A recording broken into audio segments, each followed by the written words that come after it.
Bonjour à toutes et à tous. Dans cette vidéo, je vais terminer le cours sur les migrations, dans le cadre du cours de géographie de la population. Donc, c'est une version condensée de ce qu'on peut dire sur les migrations, et il n'y a pas tout. Et je vais terminer avec cette troisième partie. Donc, la troisième partie, comment expliquer les migrations? L'objectif, c'est de s'intéresser un peu aux différents facteurs qui expliquent comment la prise de décision de migrer est faite, quand elle est volontaire, et parfois qu'elle est subie, c'est comme dans le cas des réfugiés. Et pour expliquer ces migrations, on va commencer par présenter les modèles théoriques sont importants pour pouvoir réfléchir de manière générale aux migrations et aux facteurs de décision. Et on va commencer par le modèle push and pull qui a été, on va dire, synthétisé par Everett Lee, qui est le modèle qui a été longtemps privilégié par de nombreux chercheurs et qui est aujourd'hui quand même concurrencé par des modèles, on va dire, plus complexes. Mais ce qui est intéressant dedans, c'est que c'est vraiment une base pertinente pour poser la réflexion de la décision de migrer. Donc ce modèle, push and pull, on peut le traduire par attraction et répulsion, et il permet d'expliquer quels sont les éléments qui entrent en compte dans la prise de décision de la migration. Donc c'est comment est-ce qu'il va y avoir une prise de décision de migrer? Il a été fait en 2006, et donc il peut commencer par les facteurs pull, les facteurs d'attraction. C'est-à-dire les facteurs qui sont ceux qui attirent les migrants vers leur destination, vers le pays de destination. Et les facteurs pull, ça peut être une zone d'emploi, le pays de destination, et avec une promesse d'emploi, une prospérité économique, réelle ou imaginée, c'est pas toujours le cas. C'est la destination est perçue comme une zone de sécurité, ou alors, des facteurs d'attraction, ça peut être la présence de membres de la famille qui sont déjà là-bas ou de la communauté. Tout ça, c'est des facteurs qui expliquent pourquoi les migrants, décident d'aller vers telle ou telle destination. Mais il faut aussi prendre en compte les facteurs push, les facteurs de répulsion, ceux qui expliquent le départ d'une personne hors de son lieu d'origine. Pourquoi les gens partent? Eh ben, ça peut être à cause d'une guerre, de conflits, ça peut être lié à une famine, une oppression politique, la misère. Et donc ça, c'est tout ce qui explique pourquoi les gens décident de partir. Et entre les deux, on estime que c'est les facteurs de répulsion, les facteurs push, qui sont les plus déterminants. C'est les gens ne partent donc pas, juste parce qu'ils imaginent, qu'il y a des pays où la vie est meilleure. Ils partent si la vie qui dans la les conditions de vie dans lesquelles ils sont vraiment, très difficiles. Et après les facteurs d'attraction vont expliquer, par exemple, pourquoi on se dirige vers tel ou tel pays. Il faut aussi ajouter la prise en compte des obstacles potentiellement rencontrés sur la route de la migration, c'est-à-dire qui viennent bah, modifier par exemple la destination, ou qui vont rendre possible ou pas la décision de partir. Et ces obstacles, ça peut être le coût, le prix pour partir, et ça peut être aussi les risques qui peuvent être importants. Et donc ça, c'est un modèle qui est universel, c'est-à-dire qu'il peut s'expliquer aussi, il s'applique aussi bien pour les migrations internationales que pour les migrations, intérieures. Pour aller plus loin, on peut ajouter aussi, un autre modèle interprétatif, qui peuvent se superposer l'un et l'autre, bien sûr, c'est pour vous donner 2 pistes pour réfléchir. C'est celui du capital humain et du capital social. Heu, le modèle du capital humain a été proposé par, Gary Becker, c'est un économiste en 1994, et pour lui, il va définir ce qu'est le capital humain.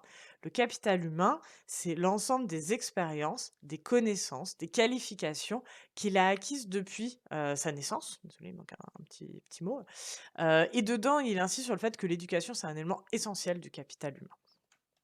Et la le l'augmentation de ce capital humain, donc de ces expériences, de ces qualifications, augmente la probabilité de migration.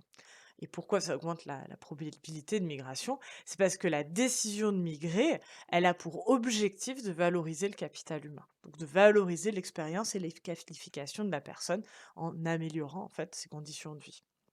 Donc ça, c'est la base de réflexion sur le capital humain. Il y a eu des apports, de la sociologie sur ce capital humain, avec la prise en compte du capital social. Et donc ce qu'apporte la sociologie, elle essaie d'expliquer, en tout cas elle vient nuancer en expliquant qu'une décision de migration, En fait, c'est un arbitrage entre la valorisation du capital humain, donc concrètement l'espoir d'obtenir de meilleures conditions de vie, mais aussi il faut arbitrer avec la dégradation du capital social. Le capital social, c'est les liens sociaux, c'est la famille, c'est les amis, c'est les liens. Et donc, quand on quitte son pays, on dégrade son capital social puisqu'on perd les ressources créées par les liens sociaux. Et donc, il y a un arbitrage à faire entre ces deux points. Enfin, la dernière chose qu'on peut ajouter, c'est que la migration, c'est rarement une décision qui est seulement individuelle.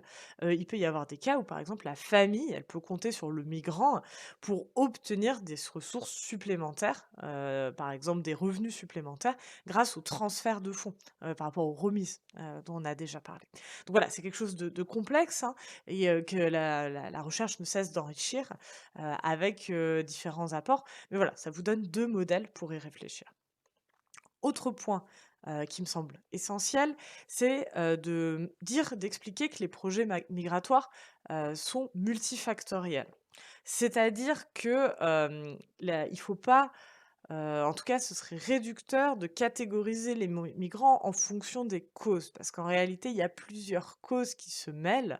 Par exemple, les migrants, donc voilà, les migrations, elles vont impliquer plusieurs causes et l'exemple que je peux vous donner, c'est que les migrants climatiques qui quittent leur pays pour des raisons climatiques peuvent aussi être des migrants économiques. Les enjeux économiques et climatiques sont souvent liés dans beaucoup de régions du monde, et par exemple dans les régions du monde où l'agriculteur joue un rôle important.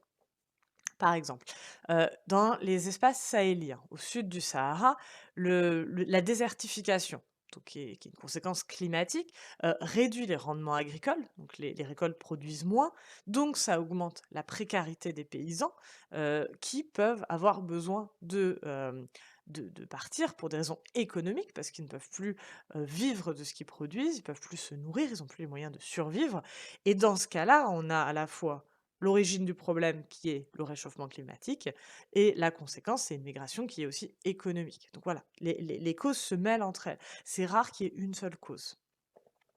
De manière générale, toutefois, on peut dire que les migrants, qu'ils soient qualifiés, très qualifiés, peu qualifiés, c'est souvent, voire toujours, enfin souvent en tout cas, oui souvent, pas toujours, c'est souvent lié à la volonté d'obtenir de meilleures conditions de vie, qu'elles soient, définitives, par exemple, si on change, un changement résidentiel ou temporaire. Par exemple, on va faire des études à l'étranger pour ensuite obtenir de meilleures conditions de vie, même si l'on revient dans son pays d'origine.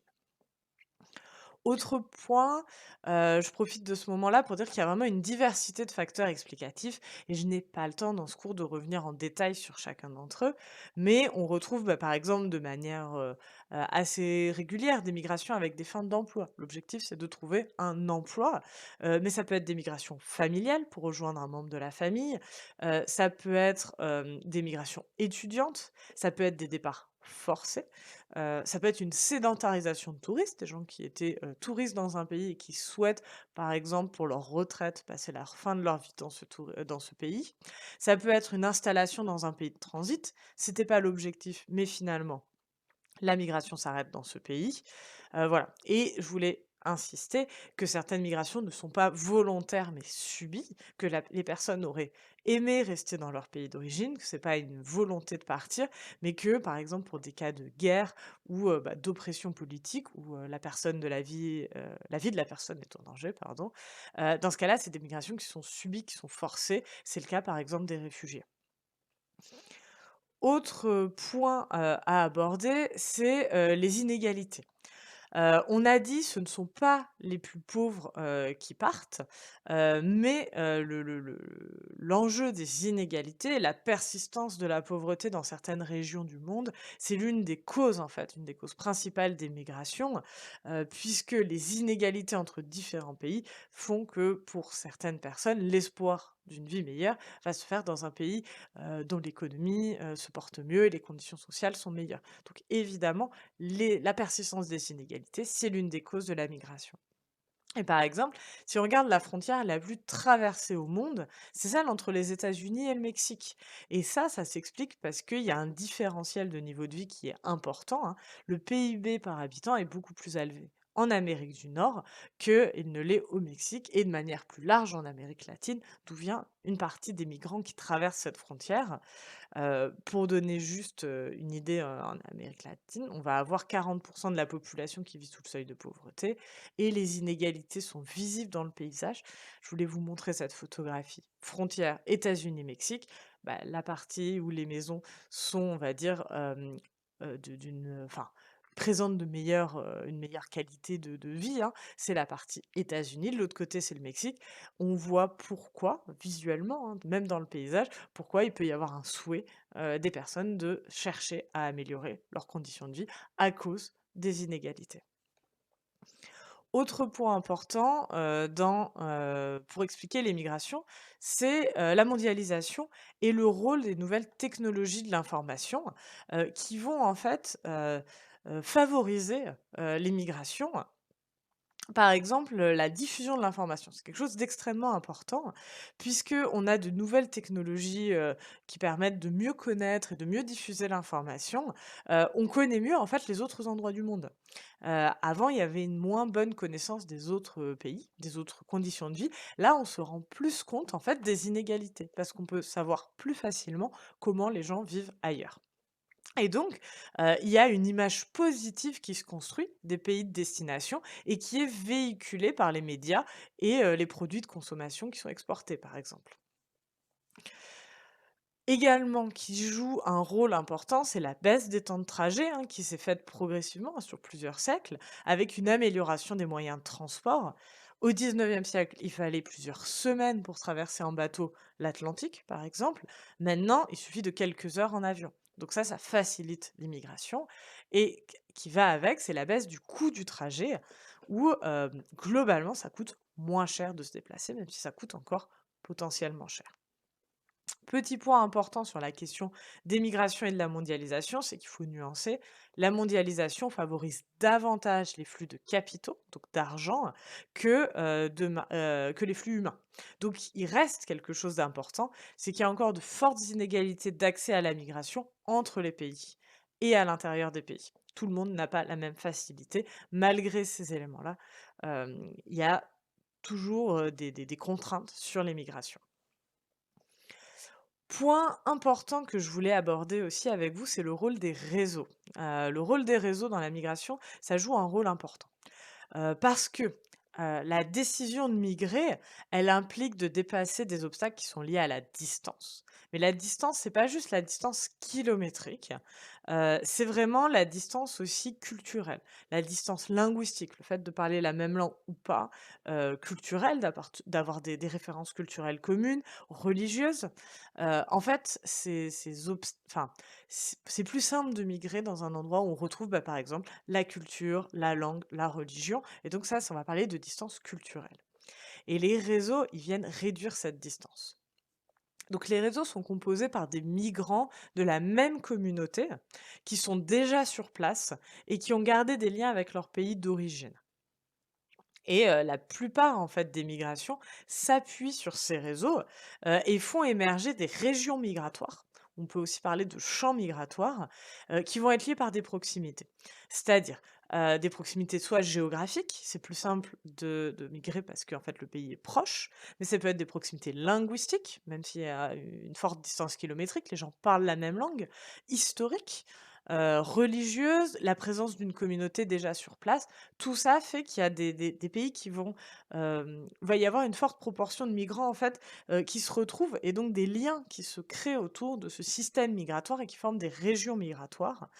Hem et donc les réseaux, la présence d'une communauté déjà sur place va réduire les distances, faciliter la composition de ces régions migratoires et comment ces réseaux réduisent les distances? C'est en facilitant la prise d'informations, mais aussi en facilitant donc la prise d'informations sur comment migrer, où est-ce qu'on peut arriver, qu'est-ce qui nous attend, est-ce qu'il y a des emplois et cetera, mais aussi en facilitant l'intégration une fois sur place puisque les personnes déjà sur place peuvent servir d'intermédiaires pour les migrants nouvellement arrivés. Et ça, c'est très important, d'avoir ces enjeux de distance culturelle quand on pense aux migrations, parce qu'en fait, beaucoup de choix de destination des migrants s'expliquent par, on va dire, des réseaux déjà sur place et les liens déjà créés, en fait, entre les pays, les régions, migratoires. Par exemple, ça peut expliquer pourquoi il y a beaucoup de migrations entre, les pays qui ont été colonisés et leur ancienne, puissance colonisatrice, puisque, alors ça a été, c'est pour des mauvaises raisons, hein. C'est parce qu'il y a la puissance, la métropole coloniale qui a, par exemple, imposé sa langue et donc la langue est parlée dans le pays anciennement colonisé et donc ça favorise actuellement des migrations puisque, par exemple, il y a la même langue, il y a, on va dire, des liens qui ont été tissés, à l'époque. Ces réseaux de migrants, ils peuvent constituer ce qu'on appelle des diasporas. Diaspora, c'est le nom qu'on donne à une communauté d'émigrés qui a gardé, enfin des émigrés qui ont gardé des liens entre eux et une culture commune et des liens avec, leur pays d'origine. Donc toutes les migrations ne sont pas des diasporas. Les diasporas, vraiment, c'est quand, il y a, une maintien d'une communauté sur place et avec le pays d'origine. Et donc c'est un phénomène migratoire qui est spécifique et on va aller voir un peu les 4 caractéristiques qui sont proposées par le géographe Michel Bruno pour, définir ce qu'est une diaspora et à quel moment une migration est une diaspora. Hem, on peut parler d'une diaspora quand il y a une dispersion d'une population, hein, c'est le terme initial de diaspora, ça veut parler de dispersion de population. Quand il y a une dispersion, de population dans plusieurs lieux qui ne sont pas voisins, avec le territoire d'origine, souvent sous la contrainte au début. Alors la contrainte, ça peut être, la misère, hein, ça peut être, une catastrophe, une guerre, mais voilà, les gens ont dû quitter leur territoire d'origine et les territoires de destination sont choisis en raison de la constitution de chaînes migratoires. Donc là, on retrouve cette idée, de région migratoire, c'est-à-dire qu'il y a des proximités, hein, des liens avec, la communauté qui est sur place et qui va, relier les nouveaux migrants à ceux qui sont déjà installés vers les pays d'accueil. Pour qu'on parle d'une diaspora, il faut quand même qu'il y ait le maintien, d'un sentiment d'appartenance, et de mémoire du territoire d'origine. C'est-à-dire qu'il faut qu'il y ait des liens qui soient gardés, en tout cas un sentiment d'appartenance, d'identité encore au territoire d'origine et des liens qui permettent le développement entre eux et avec la société d'origine, donc entre les migrants qui composent la diaspora et la société d'origine, de réseaux d'échanges matériels et immatériels. Voilà, donc de matériel, hein, ça va être, par exemple des biens, des marchandises, des personnes et immatériel, ça va être des informations, des capitaux. Il y a encore des liens forts entre le pays d'origine et les migrants. Les diasporas, les 2 plus grandes, en fait, c'est là où c'est les pays qui ont aussi le plus grand nombre de populations immigrées en nombre pur, c'est à savoir, l'Inde et la Chine et je vais prendre l'exemple ici de la diaspora indienne, qui est la deuxième au monde par son nombre, après celle de la Chine et elle représente environ une trentaine de millions de personnes, présente beaucoup au Royaume-Uni et en Irlande, hein, cette partie-là, aux États-Unis, en Afrique du Sud, dans les pays du Golfe et l'Asie du Sud-Est, hein. On voit qu'il y a plusieurs endroits, il y a plusieurs champs migratoires, plusieurs réseaux systèmes migratoires et cette diaspora indienne, donc elle garde des contacts avec l'Inde, hein, ce qui est intéressant, c'est de voir que les profils sont très diversifiés. Vous avez à la fois des cadres très qualifiés qui se dirigent plutôt vers les pays anglophones.